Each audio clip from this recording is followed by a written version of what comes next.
சொல்லுங்க. நான் விரட்டிய பிறகு வீட்டிற்குள் வருகிறேன், என் தந்தை அழுது கொண்டிருந்தார். அல்லாம இக்பால் சொல்றார், எங்க அத்தா அழுதுட்டு இருந்தாரு.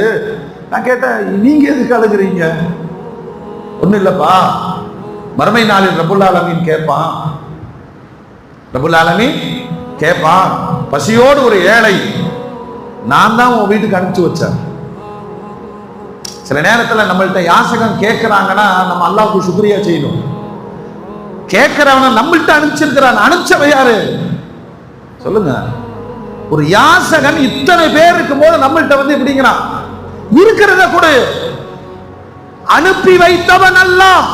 அல்லாஹ் கேட்பானே, பசிக்குதுன்னு ஒரு ஏழையோ உன் வீட்டிற்கு அனுப்பினேன், அவனை துரத்தியது என்னை துரத்தியதை போல. அப்படி ஒரு மகனை பெற்றவன் நீதான அப்படின்னு அல்லாஹ் என்னிடம் கேட்டால் என் நிலை என்ன ஆகும்?